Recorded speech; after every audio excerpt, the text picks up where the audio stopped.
ay matutuklasan po natin dito kung paano nagpanggap na isang doktor itong si Sara Duterte.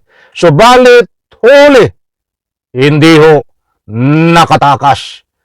Ito ho ang katibayan. Ito ho ang resibo, mga mahal kung taga-subaybay. Hindi po totoo itong mga taong to. So,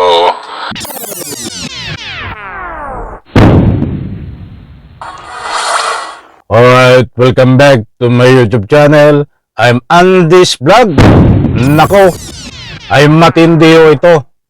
Sara Duterte, nagpanggap na isang doktora para lang makatakas. Aba, ay baka ho hindi kayo makapaniwala dito sa ibabahagi ko sa inyo. Alam kong matatawa kayo. Alam kong maiinis kayo. Alam kong magagalit kayo, mga mahal kong taga-subaybay, dahil itong si Sara Duterte ay grabe na ho ang panluloko. Ang latest update, mantakin nyo, nagpanggap na isang doktora para lang takasan ang mga kinakaharap niya, mga kaibigan, sa pamamagitan nitong questionable na pera ng taong bayan. Ibig sabihin, pag nagpanggap ka ho na isang doktora, isang doktor, at hindi ka naman doktor, at alam po naman natin na itong si Sara Duterte ay isang abogado na pulpul, isang abogada na pulpul, hindi po doktora. But sa pagkakataon pong ito, hindi po ito fake news. Ibabahagi ko po sa inyo. Sara Duterte, nagpanggap na isang doktora. Nag-opera pa. Para lang ho, makatakas. Nako. Ay matindi ho ito. Hindi ko lubos maisip kung bakit ginagawa ni Sara Duterte ito. Ito ho. Ako'y sabik na gusto ko nang ibahagi ko po sa inyo ang resibo tungkol dito sa usapin na si Sara Duterte ay huling-huli gustong tumakas, ay nagpanggap po bilang isang doktor. Ito po, mga kaibigan, shout out po sa lahat. Samahan niyo po akong dito sa pagtatalakay at nang sa ganun ho, lubos po nating maunawaan kapag may pagkakataon po kayo ay patapusin ang vlog na ito. At para nang sa ganun ho, hindi kayo mabiktima ng anumang fake news, lubos po ninyo pong maintindihan. Ito na po. Nako. well, nung araw, Sir, ano yung implications? Kasi yesterday may lumabas na resulta from the PSA checking the yung mga parang around 2,000 names and then parang 1,000 plus yung wala raw pong records. Ano po yung implications nito doon sa investigasyon ng good government? Go ahead. well, hindi naman siguro implication. So, kino-confirm lang po yung mga findings saka karamihan po ng mga tanong dun sa aming hearings, no, na yung mga tao na yon ay hindi po totoo at hindi nag-exist. Syempre na magnify lang po to dun sa kasikatan po ni Mary Grace Piatos, pero meron pa po pala siyang 1,000 na mga tropa na kasama. So again, parang hindi naman na po kami nagulat doon. Papunta na nga po doon at alam po natin na Yan po mga kaibigan, may nababanggit ho na tropa. Itong si Mary Grace Piatos na kasamaan ho ni Sara Duterte. Huwag po kayong aalis dahil dito ho ay sa bandang gitna ng ating tinatalakay ay matutuklasan po natin dito kung paano nagpanggap na isang doktor itong si Sara Duterte. Subalit huli, hindi ho nakatakas. Ito ho ang katibayan. Ito ho ang resibo, mga mahal kung taga-subaybay. Hindi po totoo itong mga taong to. So, at nagamit lang yung mga pangalan na to para makapaglabas po ng kaukulang na confidential funds. So, in addition sa sinabi ni Kong Pao, no, dito natin makikita na merong systematic fraud, no, na ginagawa nila, no, sa paggamit ng confidential fund. So, ang ibig sabihin, Ay ba? Ay talagang super tindi. Mga kaibigan, systematic fraud. Ibig sabihin ho niyan ay manluloko. Mga kaibigan, nagpapanggap. Ay talagang napakarami nating matutuklasan dito kay Sara Duterte. Mga kaibigan, heto na ang tinutumbok po natin. Huli si Sara Duterte. Nagpapanggap na isang doktora para lang ho makatakas. Ito ho ang ginawa niya bilang isang doktor. Mga kaibigan, heto na po. dinoktor nila yung kanilang mga acknowledgement receipts, no?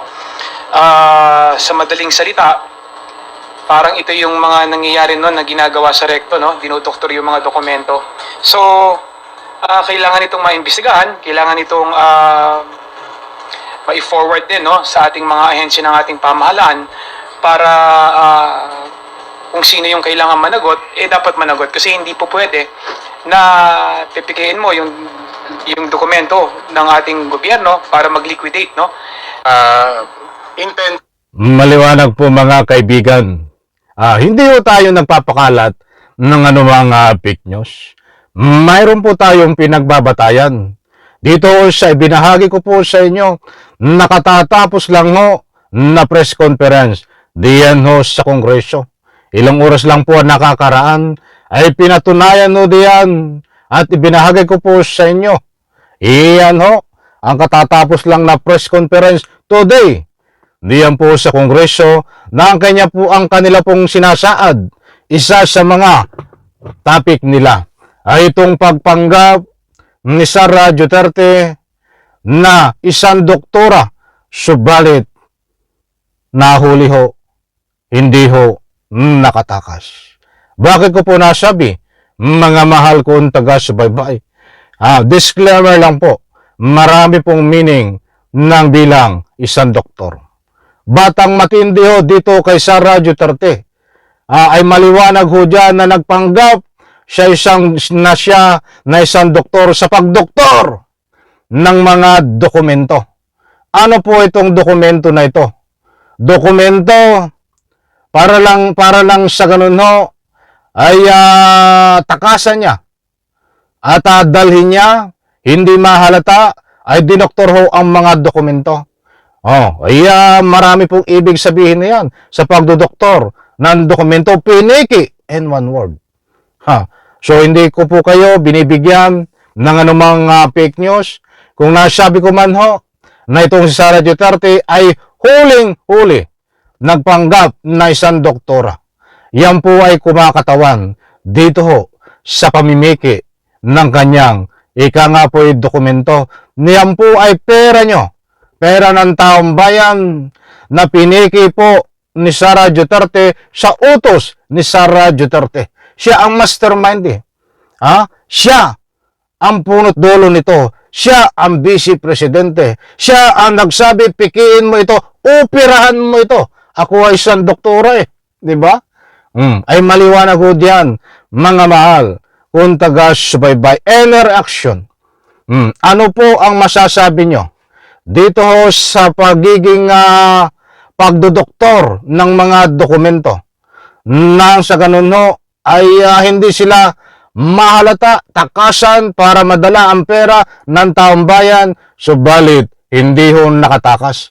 Nabisto ho, piniki ang mga dokumento. Diyan po sa comment section.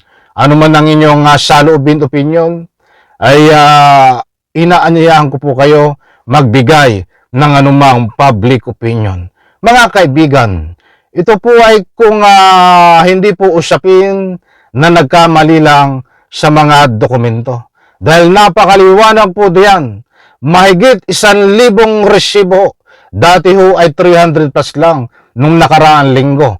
ang nadiskubre na piki, walang birth certificate, but ang latest update po ngayong araw na ito, may 1,000 dokumento na wala ho sa record. Walang birth certificate, wala nga anumang record kung ito ay mga namatay na. So, ang nagpapaliwanag lang ho dito at nagpapahiwatig na talagang tunay, legit, na piniki ho ang mga dokumento, like for example, itong Mary Grace Piatos ay hindi po totoong tao. Ba't pangalan lang po? Ba't wala hong katawan lupa? Mga kaibigan, kaya't nabanggit din po niyan, ay may tropa pa. May tropa kasama si Mary Grace Piatos na 1,000 tao. Napiki rin po na mga pangalan. Mga kaibigan, only pangalan, ba't walang katawan lupa ho, mga kaibigan. Ganyan ho ang ating Vice Presidente. Kung paano magdoktor ng dokumento para lang ho makalusot, mga kaibigan. Kaya't ang maliwanag ho dyan, kaya't nasabi ko, Sara Duterte nagpanggap ng isang doktora para lang makatakas, nahuli. Bakit ko nasabing nahuli? Huling-huli ho sa pamimiki ng dokumento. Naku po, ay hindi na ito nahiya sa kanyang sarili. Impeachment ang iyong katapat, kasuhan at ikulong, Sara Duterte. Huwag po tayong mag-alala dahil malapit na po yan sa katotohanan. Ang salitang impeachment at ang salitang kulungan ang bagsak nito.